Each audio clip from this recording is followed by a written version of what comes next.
Welcome to our Zoom seminar today.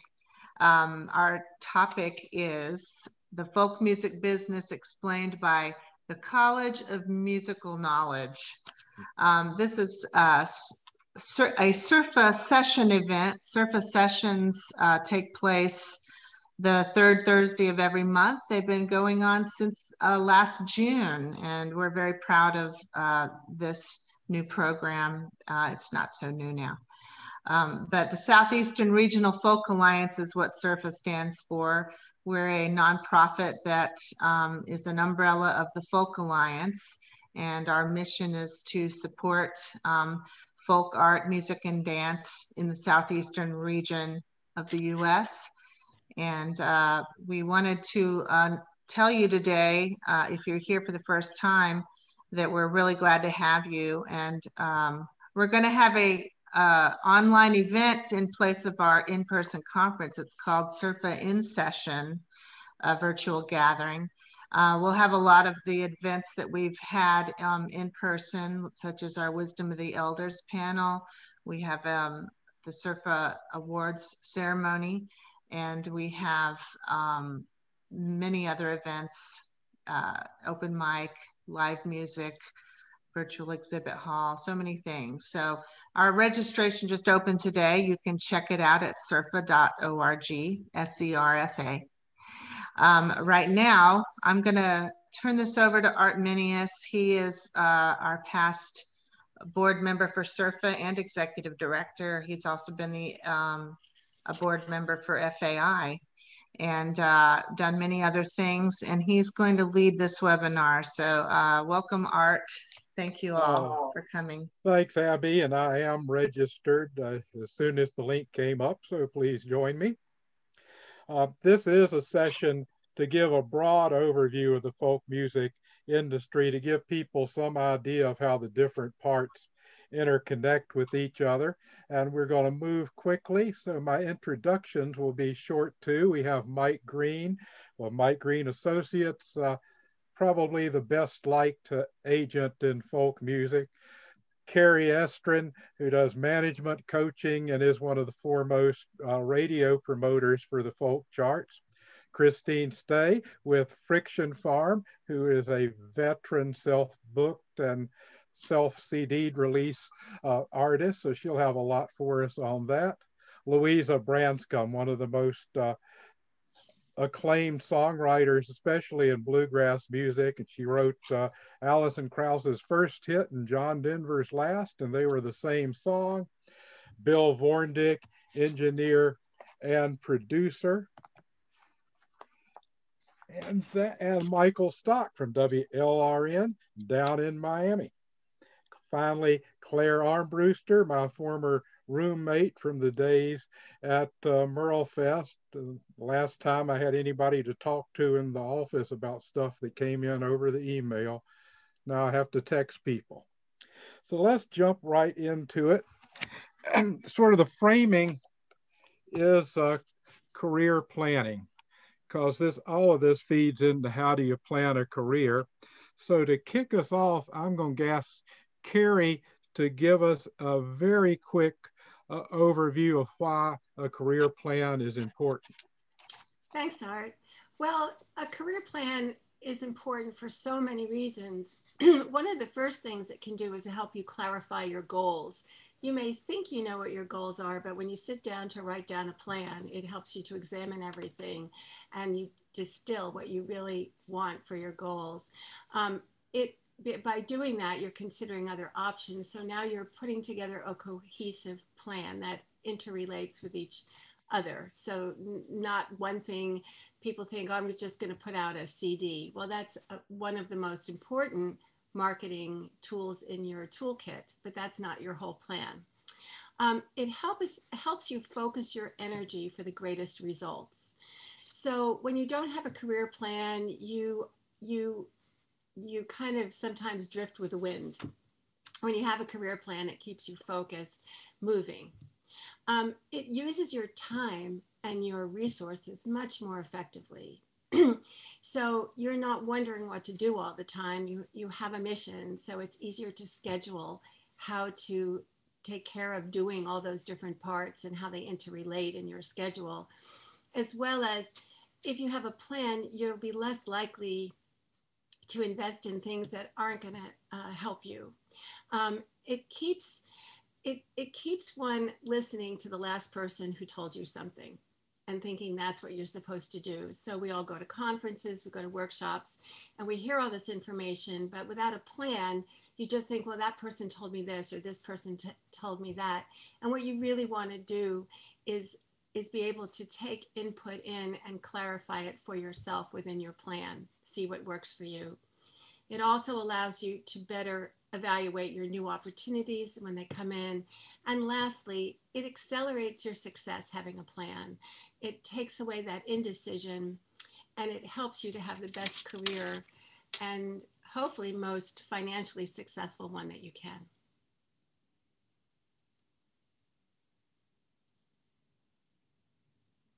Thanks, Kari. And Maggie Cavender at Nashville Songwriters, or somebody at one of the performance rights organizations, came up with it all begins with a song. So let's start with the business of songwriting. And I'll ask Louisa to jump right into that, perhaps with what kind of rights a songwriter owns and needs to be aware of. Well, you wouldn't discuss a song in a forum like this, such as I'm going to write a song called The Knowledge College. And the College of Knowledge, as you called it in art, you can be the chorus.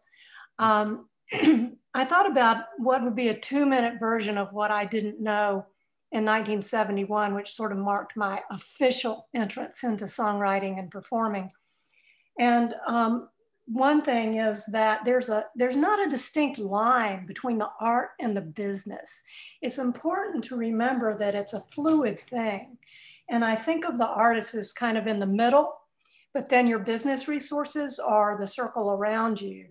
And I don't know if this will show, but on the top there, it's the fluidity of being an artist means that at any point in time, your decisions about business are going to be guided by where you are in your artistic career and how you're writing or how you're playing, if we're talking about performing.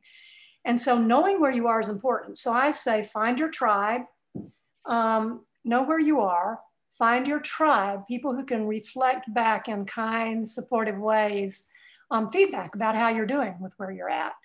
Not necessarily professional agents, whatever, but also standing as an artist, your artist tribe. That also would be, you can know where you are by things like workshops, the mentor model, having people who walk with you over time who do what you do, songwriters who do what you do. And lastly, the next to last, the importance of networking. I got my milk can and my sandwich hands mixed up here. And personal networking. As an artist, and as a songwriter, a lot of times we're shy or introverted, and sort of pushing yourself to develop the personal relationships. And that's where SERFA and other conferences and workshops come in. I can't overestimate that. Lastly, protect your art. What you do is unique. Any song you write, presumably, is the first song like it in the history of music. That's an extraordinary concept. And it's important. Whether it's good or not, don't worry, that's not important. What is important is that it's yours. So protect your ideas, and then just very briefly, you will probably know who this is. And this segues into Bil VornDick. He doesn't know how yet. That's Mel Tillis. And when I was 21 or so, 20 in 1971, I went to play Mel some songs. He asked me to come to his office. He put his feet up, and I played about 42 songs in about 5 hours. He made notes on every one, and he published 5 of them. One of them was Steel Rails. Now you might think, oh, that's great. Mel recorded it, but didn't release it. I recorded it on this album. Alison Krauss heard this album. That's how it got recorded. So I don't get royalties on Steel Rails. It falls in an era where I have to be 86 to get my copyright back. We can return to any of these things, but I think that's all I want to say for now. That's where Bill comes in, because he had a huge part in what happened next and can address all of that about protecting. Okay, well, you want to roll with that, Bill, as an example of how the song gets on an album? Yeah, I heard the song and sent it to Allison with a bunch of others. And I liked it because it painted a picture. And what do you mean you don't get any royalties, Louisa? Well, what I mean is I don't get the publishing. Oh, royalties. Well, I don't have the publishing. Oh, well, you have the writers. Yeah, I get the writers royalties. There's a large firm that's taking care of making sure that you're getting paid in different territories, which is good. And other than a lot of people don't know about publishing.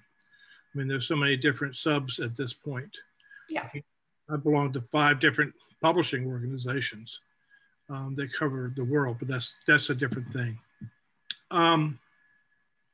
So I guess I'm talking about choosing a producer and an engineer. Is that what I'm doing? Art? Okay. Yeah, exactly. Well, I work in a lot. Yes, sir. Pardon? I work in a lot of different fields. And the main thing is that you want to find a producer that you can trust and to be your buddy and coach. I work with artists that are singer-songwriters, and I work with a lot of artists that write some, but they can't make their career with it. So my gig is to go out and listen to songs and have songs pitched to me and get the song pluggers to pitch me songs for them. And then I get together with the artist and play them. And we go down and make a list of maybe 25. I mean, some cases I'll listen to hundreds of songs and let the artist know that the people that they're playing for don't know the difference if they wrote the song or someone else wrote the song. If the song's a hit, it's a hit, and it puts them on stage where they'll open with other acts. If they have a band, that even helps even more. So the producer is there to guide them through the labels, maybe find them a label. Because most of the people that are running the labels don't play or sing, but they have a lot of opinions. So the producer, you want to get somebody with some experience that's going to help you with the marketing and the promotion to guide you along the way, because people live at labels come and go.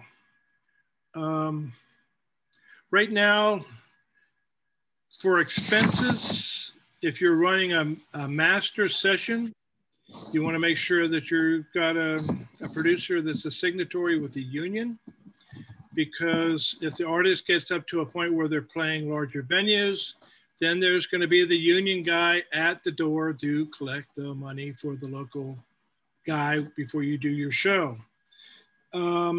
If you're recording master scale, a sideman is, I ballpark it about $370. Low budget is $300 for every 3 hours. And limited pressing is about $250 per musician for three hours. The limited pressing, you can go up to 10,000 units before you have to go to master. Low budget is $300 and you can go up to 90,000 units. And after you sell 90,000 albums, not spins or downloads, you have to go back to master scale. There's a lot involved with a producer other than what I'm going over, but the next thing would be the producer needs to help the engineer find it, help the artist find an engineer. And you want someone that you might have heard the albums that they've worked on and you like them. So you go to that person and talk to the producer about it and try to work out a budget that will work. After that, you're going to go to a mastering guy, and don't let the engineer master your work that you're working with. Go to somebody that does it full time. There's approximately 15 different formats of mastering for streaming, all the different download services, YouTube, let's see, podcast, Amazon, Spotify, YouTube, Deezer, CD Baby, Club Play, SoundCloud, just to name a few. So if you just send a video with your audio file to like YouTube, they're going to slam it and put it to their configuration that they broadcast. So if you've done damage or your engineer's done damage to that audio file, it's not going to sound very good. And I think we're probably going to have questions later, aren't we, Art? Yes, if y'all have questions, audience have questions, just put them in the chat box. And if we have time, we'll get to them. And you perhaps might find your question answered on chat before we even get to that point. Before we move on, one thing I've been saying to artists a lot recently, is why the hell don't you have publishing? So what's the importance of having a publisher if you're not working with somebody like Mel Tillis who can get you actual big cuts? But if you're a regular songwriter who's putting out albums of their own work, why do you create your publishing company?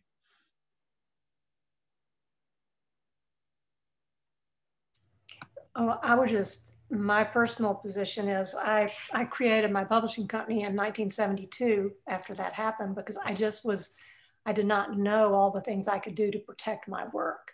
And that has changed a lot with media. I strongly endorse having a publishing company and then making your decisions based on the opportunities at hand. So there might be a decision that I don't request publishing if I feel like my song can do better with an artist and there's some negotiation involved. But most of my work is in my own publishing company. You can do a single song agreement as far as an artist doing a song. But I believe in having your own publishing company. Not a super hard thing to do. Well, now you have this album recorded. And if you're not on a label, then getting the CDs manufactured and the downloads and streams put up all becomes your own responsibility. And Christine, I believe you have handled that responsibility with Aiden a few times. Could you give us a quick overview of the process of getting the CDs made? Sure. So we're do everything ourselves, and we simply found a manufacturer. If you go to conferences, they're there and advertising on our sites and so forth. You decide how big a booklet or not that you want. If you're going to be sending it to radio, they have some requirements. And so the manufacturing process is fairly easy, but you've got to make sure you have all your ducks in a row in terms of the recording, the artwork, the ISRC number on each track, so that and all the metadata so that radio can read it. Engineers are phenomenal at getting that stuff together for you, but you have to ask. You have to ask. It's a great point. So now you have the album, you got to get it to listeners, and if there's a buyer left, get it to that buyer.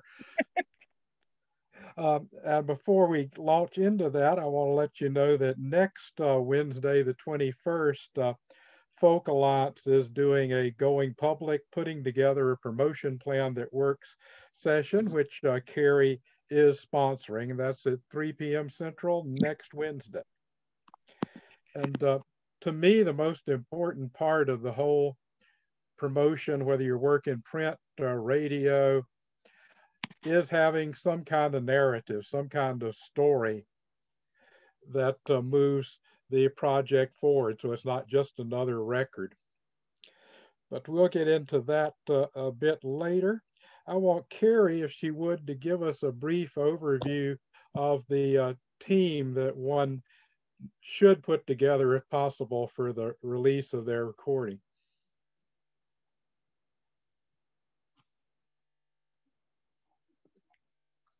Everyone is at a different place in their career.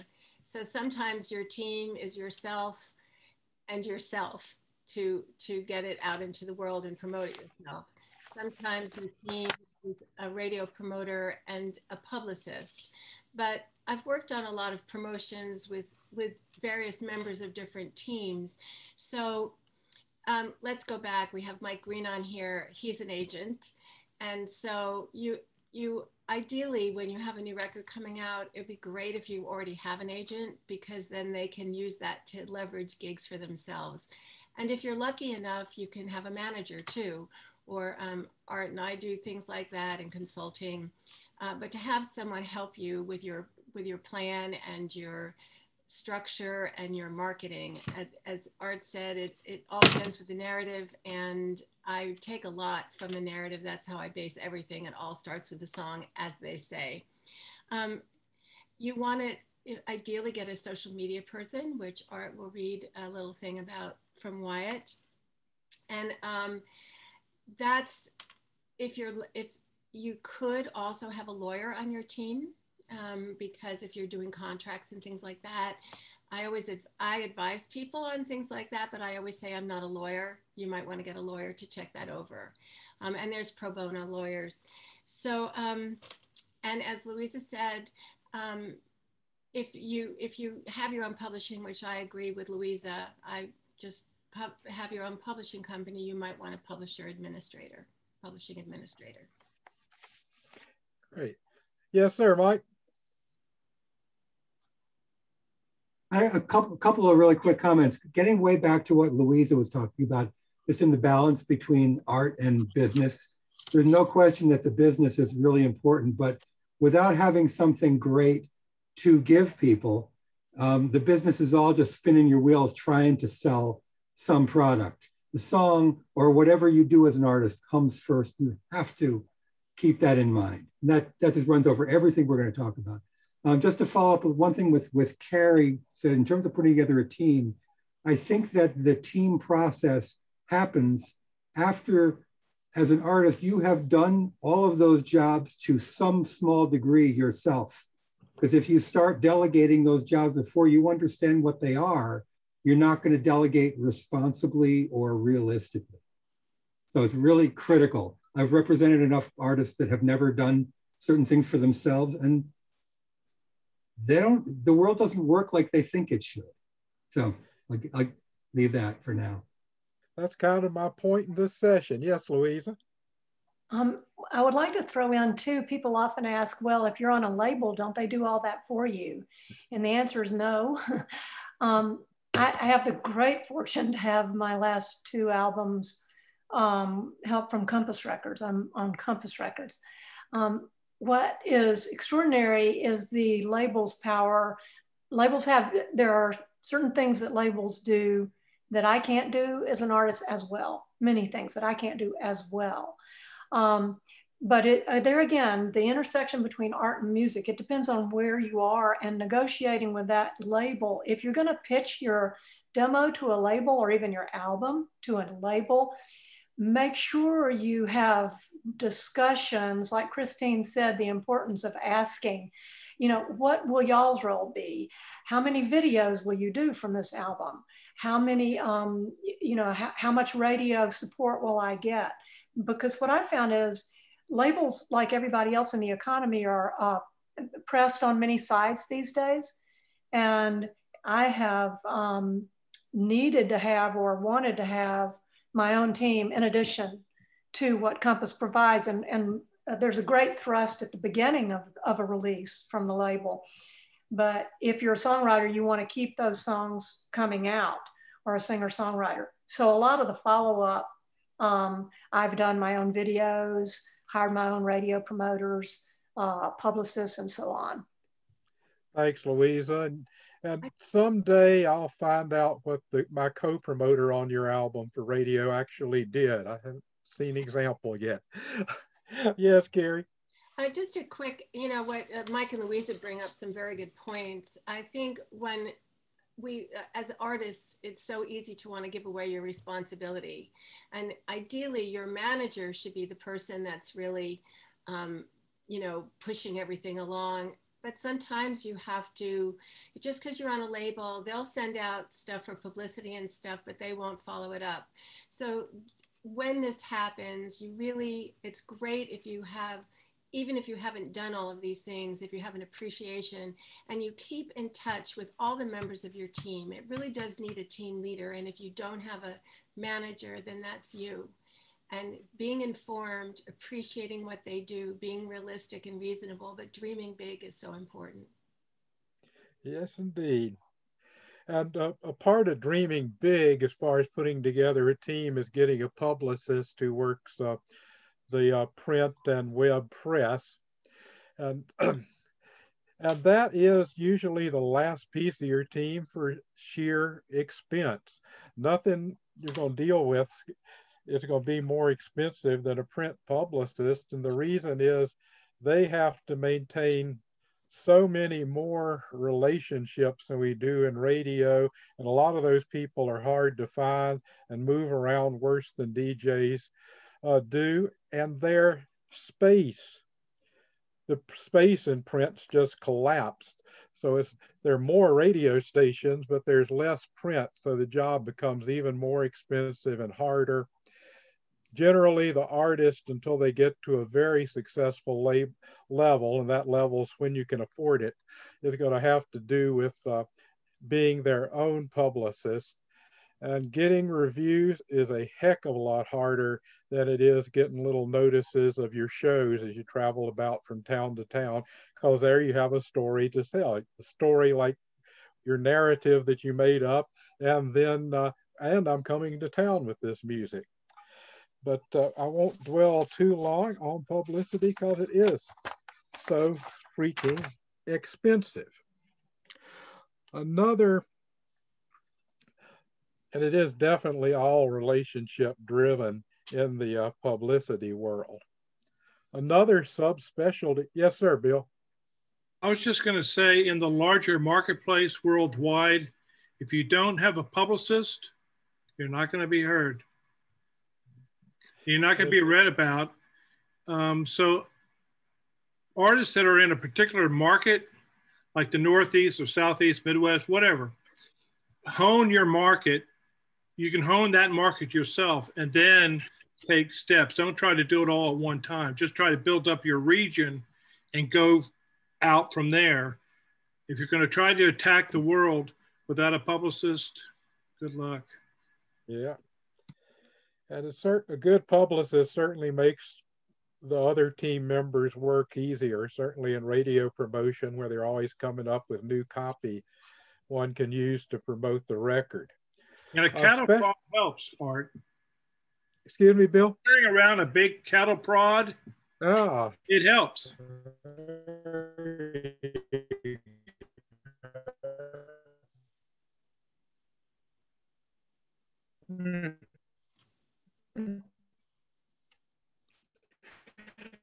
Yes, indeed. Another specialty that's developed in recent years, streaming processes, and that seems to become more and more important in this chase for playlists, and that exists on the periphery of my existence. I asked my client who has 20 million Spotify plays how she got 20 million Spotify plays, and she met one of the senior vice presidents at Spotify who curates playlists, and he got that many Spotify plays, which actually brings in a check you don't frame, but actually cash. But that's the world I live largely outside of, except when something comes along I can use to push an artist. Wyatt Easterling, and Kari promoted his wonderful last album, and he's my neighbor. So we both have those connections, and he's usually at SERFA. Hired 2 years ago, I believe, a social media firm in Nashville called Red Griffin Entertainment. They're a branding firm that mostly uses social media, and they really upped Wyatt's social media game, especially in the creation of content. Suddenly, everything you saw tweeted from Wyatt's account was new content, or it had video in it, things like that it's hard to come up with on your own with everything else you're doing. And so Wyatt says he's seen a huge increase in his followers on Instagram and Facebook. The Instagram went from 200 to more than 3,500 in less than a year. And the important part to him is these are real followers. These aren't bought followers that don't actually exist, just empty email accounts. These are real people that recruited through the use of his social media. Then third, create posts that are interesting, timely, and on target. It is an art form, and it's something the specialists who work social media have achieved. And they are mindful of all timing and flow that the average artist or any one of us might not be familiar to. So that's something else you can learn working with a social media specialist. And I think social media is getting more and more important, but still that email list is, especially as far as selling tickets or CDs or doing crowdfunding, the email list is still the most important communications asset you have. Before we get into how to promote to radio, I wanted to lay on the artists, and this follows along with stuff that most everybody's been saying. The average artist, unless they've been a DJ, doesn't really understand what the DJ does and how much material a DJ gets. Like I get 500 to 700 songs a week pushed at me, and I'm never going to go through very many of them. Now, Michael works at a station with 1,000 times the watts my little station has, being a low power station in a big city, not in a town of 20,000 people. So how much music do you get, and how do you try to process it, Michael? It's a tough one. It could drive you crazy. In fact, since the quarantine, I've only started then to listen to digital music. And that's only because it was the topical songs with Black Lives Matter and such. So I finally started breaking into some digital songs. But I try to restrict myself to CDs. Jewel cases are better. In fact, you don't have to send a jewel case. I have plenty of extra ones, and just send me the sleeve. Because when you look at the spine of the jewel case, it's so much easier to find the songs. And what do I look for in the music? Something different. You know, I got into folk music because I didn't like popular music. So if the artist sounds like he's going for the popular market, he or she's going for the popular market, it just kind of turns me off. It doesn't fit the format of my show. So the quality has to be consistent with everything else I play. I do have natural biases. I try to promote local artists. That's where a lot of my interviews are, for local artists. It used to be that a lot of the artists I interview were touring artists, and I still will when that happens again, but I usually make sure they get the airplay to help promote those shows. And like you say, Art, there's a world of folk music out there, past and present. And something that would attract me to a new artist CD is not only the original songs, but I'm attracted to some of the roots music. There's a Stephen Foster song in there, a Woody Guthrie song. I'm more apt to believe it's leaning toward a folk album, although I do want some original interpretation there. What's the most effective way to get music to you, Michael? To get it noticed when they do. Yeah, I don't try to bias. I don't have a bias. Well, I try not to have one toward the professional publicist, Kari or Art, or there's a number out there. I try to maintain an even keel when I listen to music I don't know, but I'm pretty faithful to know that the music I do get from professional is up to the standard, and the quality is there because they know my tastes. I go for more political songs like Art, so a lot of the music that Art promotes, I make sure I hear. But it's tough to get it to me. I get a lot of CDs as well sent to the station, and And the follow-ups help. If it's going region by region is good, because when I get that phone call from the artist or a publicist asking me if I listen to it, I'll listen to it again. I'll give it a second listen. And if the quality's there, I'll play it. If not, you know, it's hard for me to say no to artists. So generally, if you don't hear back from me, it means that it's not in the rotation. But I try to support the independent artists. Most of our artists are indeed independent. You know, working in community radio, one of the key things that most folks do not understand is that at most community radio stations, you have 60 different music directors, each of whom are the music director and music library for their own show. So sending an album to a community station, especially in the LP world, is often just getting rid of a CD that no one will ever hear and that'll eventually end up being a pledge premium, still unlistened to. So community radio, it's really important to be dealing with the actual host, except for those few stations that do have a music director. And I'm not even sure how new artists get my attention. I do things so randomly. I just notice stuff as I'm downloading. The biggest way to reach me as a DJ is to send me lyrics and the little track descriptions of 2 or 3 sentences about each song, so I can see what I actually want to listen to. And if I have to listen through an entire album just seeking something, even doing the 45 skim, working full time, that probably isn't going to happen. I don't read the lyrics, quite frankly. I have the music playing, and if it catches my ear, and if it sounds like it'll fit into the format of my show, and then that's when the lyrics become more important. And it's also good when you get from the publicist what the songs are about. Generally, like if there's a holiday coming up, you know, to play those songs, or an anniversary of those sorts. So the reality is that there's way more coming in to DJs than they can ever listen to by a wide majority. So you have those of us who promote music to folk radio. Kari, what does a radio promoter do in our world?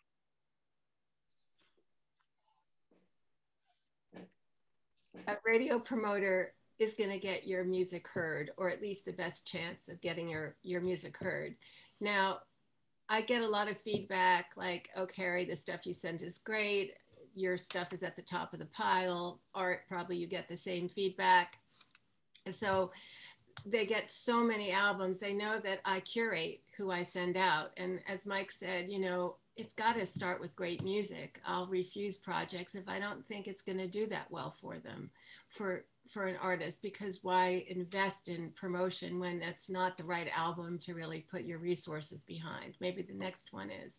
So that's the first thing. If you, it takes that job away from you. It's a time and efficiency thing for you, or the artist. If you choose to do that, you can do an excellent job. But if you are doing all these other things in your career, hiring a promoter with those contacts already established is very, very time consuming. It is for me as a radio promoter. I do consulting and radio promotion, and you know, you cannot play with those radio promo deadlines. They are what they are. So we also have an expertise in marketing. So I am always looking for marketing angles on songs that I'm promoting. So whether it's anniversaries, holidays, something in the news, I'm always reading the news copiously, reading so that if you have a song, like right now I have a Reggie Harris album and a Peggy Seeger album, and there's so many timely songs on there, and I'll gravitate towards those.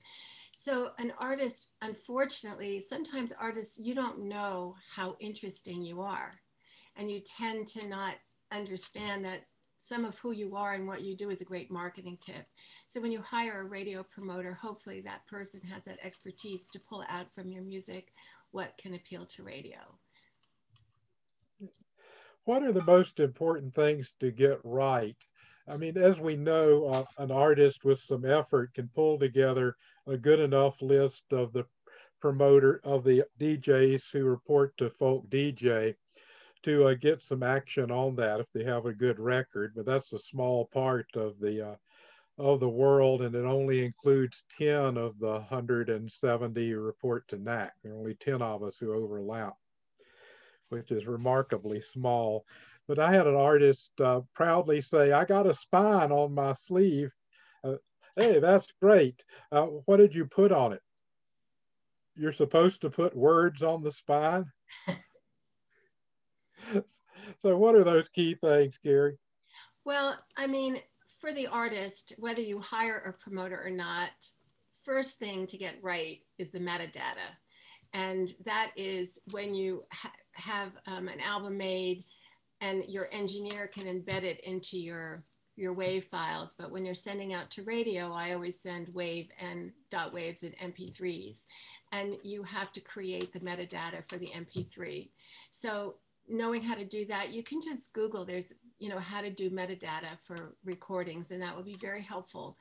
Because if I send it to a DJ and the metadata is incorrect or not correctly, they just won't play it. It's just not done. Like you were saying, Art, on this, you need a readable spine. You know, I recommend a 1/4 inch if you can. I guess, Michael, you're saying jewel cases, but I'm just saying make your spine very readable. Don't have an artistic statement on your spine. And I always do suggest that artists include their lyrics because a lot of people do want to read those lyrics. You want to be sure that your recording is clean and it's well mixed and mastered, as Bill talked about. Sequencing is really important. You know, one of the biggest mistakes an artist can take is their big rock track and put it first. You know, that's not what the DJs, at least for folk radio. Now there's Americana, there's other kinds of radio, but you want to take a look at how your album flows. It's like putting together a set list. I just wanted to put 2 things in that Michael was just too polite not to say, but if you're promoting yourself, and as a promoter, I don't do this. I don't ever ask the promoter for feedback. Why aren't you playing this? And the other thing is, and I just heard this story the other day from a DJ.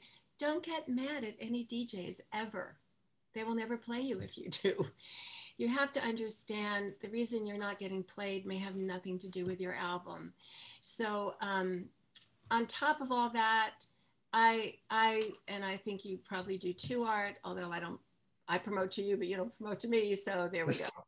But you want to have a Dropbox link or some kind of link that has all your album artwork, all your lyrics again, any links to videos, your publishing information, and your one sheet, which is not an artist one sheet. It's actually a one sheet about the album.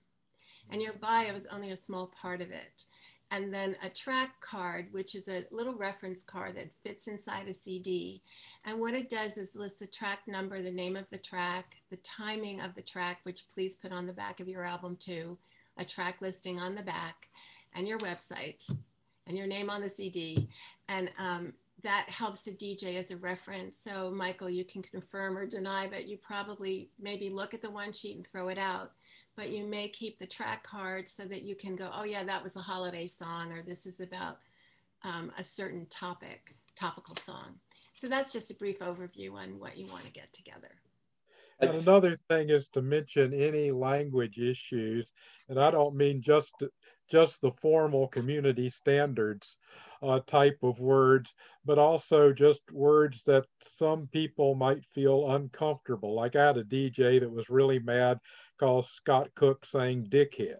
Now I didn't see anything about dickhead because it's not an FCC violation, but to that DJ it was very embarrassed he played that word.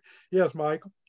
Now, I was going to agree with Kari, and I am not a critic. It's not me to judge whether you're good or bad. I have my personal taste, but I interview an artist, or it's basically up to them to sell themselves. I give them the opportunity in the airwaves, and that's my job. I try to separate myself from the person who does the show because I get a lot of feedback why I'm not playing some songs. And like Kari, I don't do one-on-one, why don't you play this song, or one-on-one, this song's great for you. You put it out as a generic thing to a group of people, so you're not putting any one DJ on the spot, which to me is the whole problem with the did you get this record, did you listen to it, did you play it line of inquiry. I'm from the South. I don't ever want to be in a position to give a yes/no answer to a question. So you get the music out there and streaming, you're pushing it on social media, you're getting radio airplay. Almost none of that is going to automatically give you gigs. Presenters just really aren't sitting around trying to find people to book. There's way too much going on to be seeking out your album all on your own. Presenting is radically different at different levels. And for a lot of our people, especially for anyone starting out, for folks showcasing at the regionals like SERFA, the house concerts are the key target market. And when they're up and running, and if you're working a lot of them, they can be a very good way to go around the country making a living as a musician. They have largely replaced the small venues, the basket houses, the places that would give a musician their first shot at playing in a market. Those folks who have commercial venues that can take risks are getting fewer and fewer, and the survival at that level is kind of hard. But those are the people who can book you simply because you like their music. And I've never in presenting been in a position where that was all I could consider. I've always, whether at festivals or in hard seat concerts in 100 and 350 seat rooms, I had a board up my ass about money all the time. At Art Center, I had a member who believed you could clear net $1.5 million a year putting on concerts in a 350 seat room. And I hadn't figured that one out yet. I wish I could, then I'd have all that money. But there are lots of prices, and you just can't just book anybody on spec. With the hard seat shows, I actually ran spreadsheets on every show, predictive models, predicting attendance, trying to predict how much beer and wine they're going to drink, what our cut of the merch should be, how much staff I'm going to have on space to try and figure out whether the show makes financial sense. And it's not like I ignored aesthetics, but it was within the universe of artists that are aesthetically pleasing to me that I'd like people to see. Then the decisions all become business decisions within that.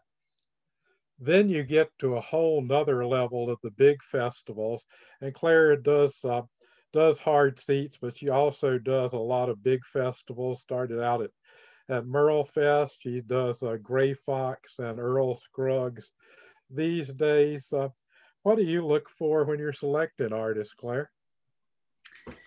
Well, you know, the selecting your lineup is about as individual as the festival, and you have to do what's best for the festival. But you're looking for, you know, an artist that has a buzz. You're looking for, you know, your top tier artists that are going to sell tickets first, and then you have other artists that you can book. You kind of have, you know, it's a nice thing to be able to book artists that aren't necessarily going to sell tickets, because you can expose people, you know, your audience to new artists. When you're selling hard tickets, you can't sell. It's harder to sell tickets for an artist that doesn't have name recognition, and it's a sad reality because, like you, I'm, you know, passionate about an artist. I'd love to book them. I'd love to share this music with people, but nobody's going to come because they don't know the name, and that's the sad reality of it. But with festivals, you can have a little bit more liberty with who you book, because, you know, your headliners are going to bring the people in, and then they'll see the smaller artists. And at Gray Fox, we have emerging artists that, you know, basically no one's seen, and we give them slots throughout the weekend, and a lot of times it helps jumpstart their careers. Another thing we've lost is the inexpensive show. When most of us were in college, you could go down to the bar presenting music on spec because there'd be no cover charge, or it'd be a couple of bucks. I mean, I have a poster around here somewhere that says Earl Scruggs plays banjo, John Hartford plays havoc, $5. And that world is long gone, and it makes it hard to discover artists, because now, as Claire's saying, you're going to see somebody you know. If you're spending $25, $30, $40 for a ticket to a one artist concert, you don't do that just speculatively. And that again makes the house concerts important, but makes the discovery so much more difficult than it was in our day. So Mike, how do you present an artist to a presenter like Claire that she hasn't booked in the past? Well, there's so many facets to that.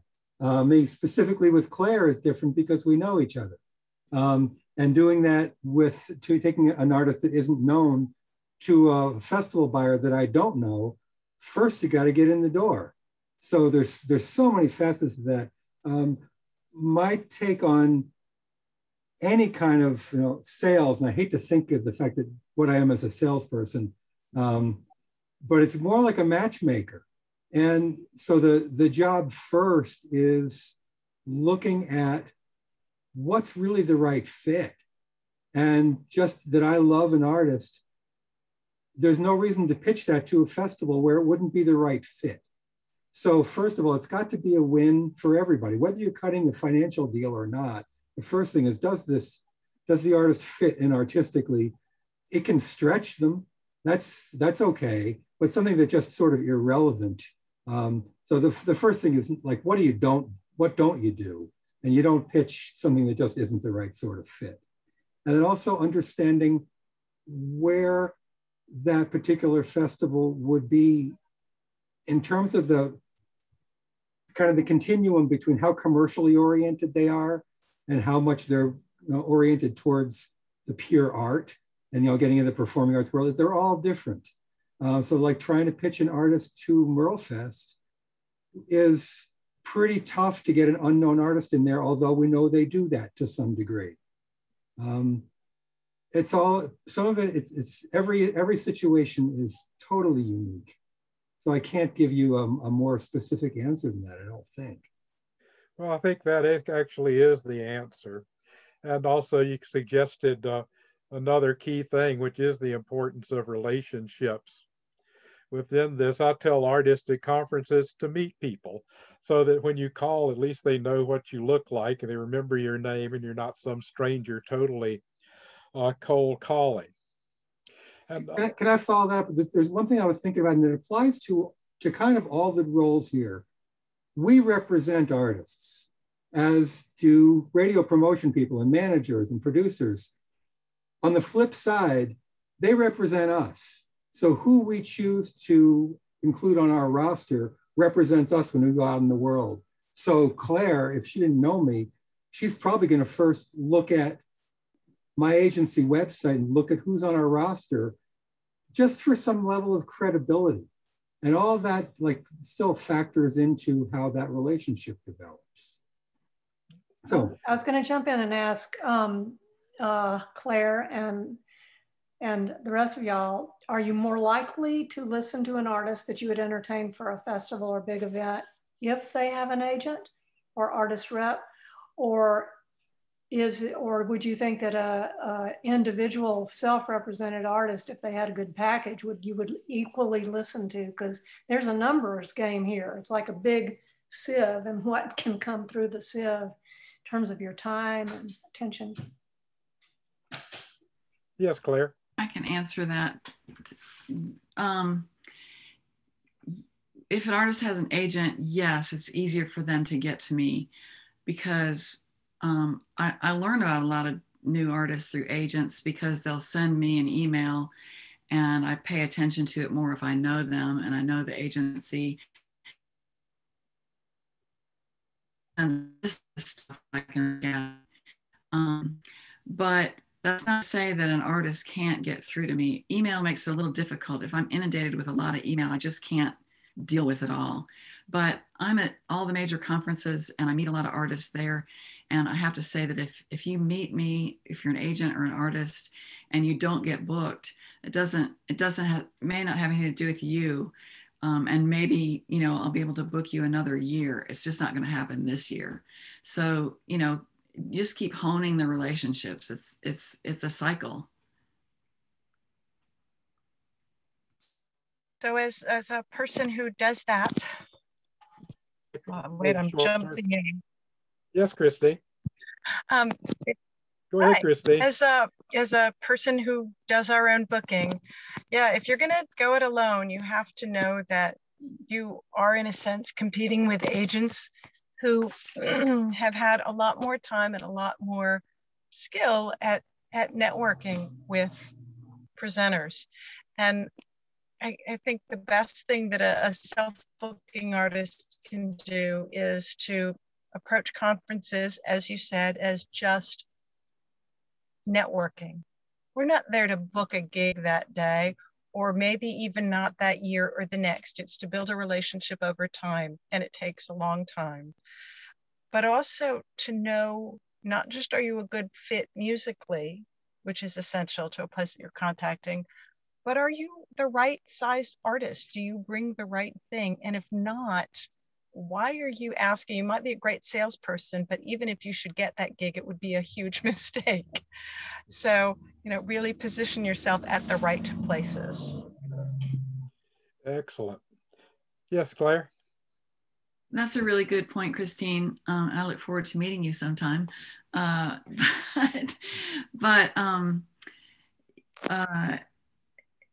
shoot, I lost my train of thought. I just have to add that the relationships are really important, and you know, keep doing it, and don't feel like you're, like, especially at conferences, like you're intruding on someone's space, because we're there to meet people and to have the conversations. And you know, I'd much rather, I will say, and I'm sure I can speak for all of you, I'd much rather have a link than a CD when I'm traveling, because it's hard to pack all those things when you're going home. But yeah, the relationships to me are the really most important thing, whether you're an agent or an artist. I love to talk to people. And during the pandemic, I've probably talked on the phone more than ever. And it's been really great, because before this, a lot of agents were not talking on the phone. They were just sending these one-sentence emails. And, you know, I get a lot more out of, you know, knowing who you are. Like Mike Green and I, we talk a lot. And, you know, it's fun. It makes it fun. Do you have some, Kari?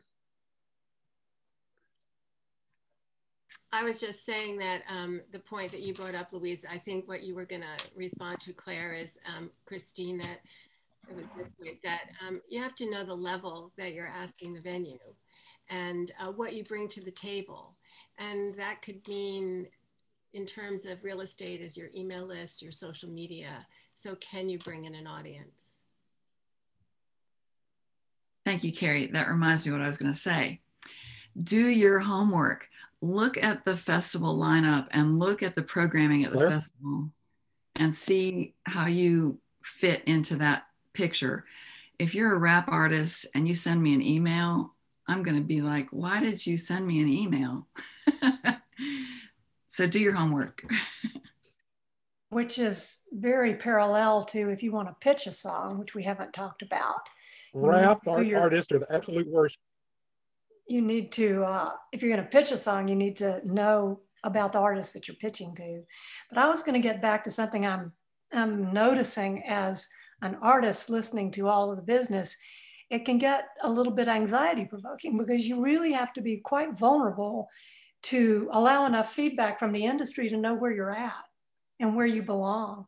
So although I think it's fluid between my art which should have heart at the heart, and my business, you got to develop a thick skin when you go out into the business world so you can get feedback. I mean, I've asked Bill, what do you think of this? He will tell me. And I think that's a good skill to try to develop. If I throw myself out to Mike, you know, I'm also taking the risk that he'll say, you know, I'm not a good fit for you. So, or if I talk to you, Claire, I mean, and we're friends, you know, I take that risk. So as artists, I think that's always a work in progress and as a songwriter, you know, am I writing songs that are relevant and useful and people would like? Well, I can trust Art. He'll tell me if he doesn't like something before I hardly even get it out of my mouth. And that's useful. You know, it's useful because we have to know where we fit at any given point in the worlds we're in, whether that's folk or bluegrass. And we're getting down to the end here, so I'll try and hustle us through the last bit. My advice to artists to ask about how to get on festivals or how to get agents is meet more people, work more gigs. Mike, how do you find artists you might want to represent? They tend to find us, but it's a funny kind of a relationship. You know, it's got to be the kind of thing where there's a mutual interest, where it gets back to the fit. It has to. I mean, we have a thing on our website. There's a frequently asked questions page on what do we look for in choosing artists to represent, and there's 5 or 6 different points, and it's very, very few artists that meet all those things, and it's a combination of artistry and business. It's got to fit what we do, what we're good at. It's got to make sense. It's got to know artists that have their business shit together, where they actually are responsible and can respond quickly and make decisions. We have to see that it's something that's going to be viable for us to do. And more over the years, I've learned that I cannot represent an artist just because they have commercial potential. There are agents that can do that and do that really well and do that with integrity. And I fall down on that. I cannot do it. If I don't love it, it's so evident when I'm talking with a promoter, with a festival person. If I'm not excited, it's like, I can't do it. So, but every agent is going to give you a very, very different answer for this kind of question. But it gets back to what Kari talked about originally with having a plan. It's like, we kind of know what the criteria is going to be for the most part of people that are going to be on our roster. But like everything else, there's always that X factor. And every once in a while, there's something comes up and says, you know what? I just want to do that anyway. We're probably not going to make any money. I'm going to give myself that one for the next 2 years. I'm going to work on this project because it's just either it's too much fun or too important. It's like I decided a while ago, no more straight white men on the roster. We don't need any more. The country doesn't need to see more of that. We need to reflect more of the diversity of what our country looks like. So if we signed anybody else, it's going to be somebody who doesn't look like me. So, but that's the shortest answer I can manage. Yeah, I look like you too, but so it goes. I'm going to skip over management because that is towards a fairly advanced part of your career. That manager is the captain of the team, and the roles can vary greatly, sort of like Mike was saying about agents. From each one's a different relationship, and some managers are running somebody's entire business, others are a trusted advisor, and everywhere in between. Well, we started off, and Mike brought up again the career plan. So as we wrap up, I would like Kari to tell us a little bit. She told us why a career plan was important, to tell us a little bit now that you've seen all these elements of how you put one together and what makes one effective. Well, as we were talking about before, we were talking about a narrative. Mike is right. You've got to have the talent. You've got to have the talent and understand where you're unique in your talent. But but you have to look at your story and create that. And also, I work holistically in career planning with artists. And what that means is I used to be a concert producer and people would come to me for advice. And I thought I gave them the greatest advice. And then they turn around and shoot themselves in the foot, do the exact opposite and fail. And I'm like, what is going on? And I realized that you need a career plan that reflects who you are, what your value systems are, to know what you're good at and to know where you can get support. And that's what we've talked about today, partially. And like there's people on the call, you know, right here that you can talk to. I see Mike Kornfeld is here. There's a lot of people around, whether they're coaches or consultants like myself, radio promoters like Art and myself. There's, you know, Red Griffin, there's other social media places. So it's understanding why you want to do something, not because you should, but because this is what you care about. And I think taking away the shoulds are the most important things. We go to conferences, we hear workshops, and we take away the shoulds. But what's really important is to reflect on that and to decide what's important to you, what you uniquely bring to the table.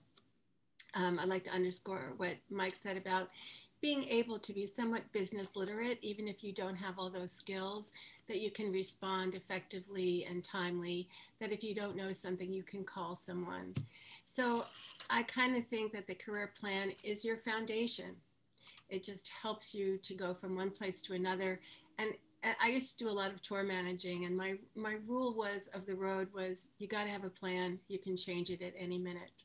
So make a plan, be able to evaluate new opportunities that come by, stay away from distractions, but also take side projects that you really care about and take away the shoulds. Individualize the information that you got on here for yourself. Reach out to some of us. I'll put my website in the chat. I'm sure Art, you'll do the same. And I'm really happy to have been here and been able to speak about that. Thanks so much, Kari. And I want to thank all our panelists today. But first, I want to thank the audience, because it's no fun to do a panel without an audience. But Louisa Branscomb, Claire Armbruster, Mike Green, Michael Stock, Kari Estrin, Bil VornDick, Christine Say, in debt to all of you for participating in this quick romp through an overview of our industry. And here's Abby, so I'll turn it back over to her.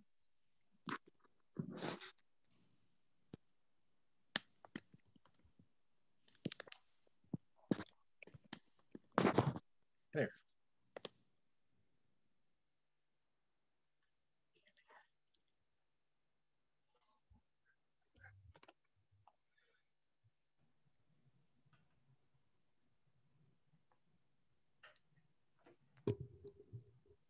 All right.